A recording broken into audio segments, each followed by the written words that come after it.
মাশাআল্লাহ, সুবহানাল্লাহ। ভাইরা, আমরা লক্ষ লক্ষ টাকা দিয়ে আমাদের বিল্ডিং বানাই, আমাদের একটা বাথরুম গোসলখানা তৈরির পিছনে লক্ষ লক্ষ টাকা আমরা খরচ করি। আমরা আমাদের কিচেন রুম লক্ষ লক্ষ টাকা খরচ করি।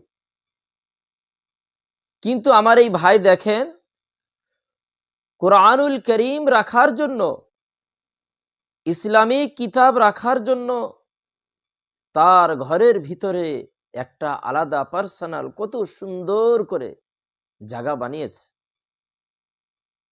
আমাদের প্রত্যেকের উচিত, আমাদের প্রত্যেকের বাড়িতে কোরআনুল করিম রাখার জন্য পার্সোনাল একটা জায়গা হওয়া দরকার।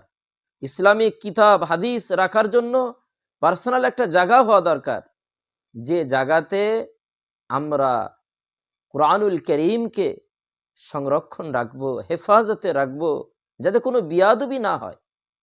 আমরা চেষ্টা করব আমাদের প্রত্যেকের বাড়িতে কোনো না কোনো একটা রুমের মধ্যে এরকম সুন্দর থেকে সুন্দর জায়গা বানানোর জন্য।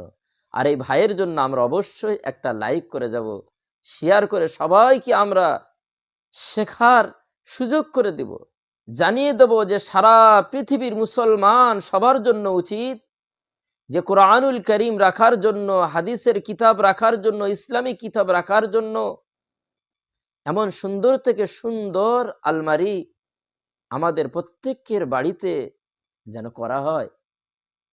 আল্লাহ তাআলা কোরআনের আজমত এবং মহাব্বতে আমাদেরকে কবুল করে নিন।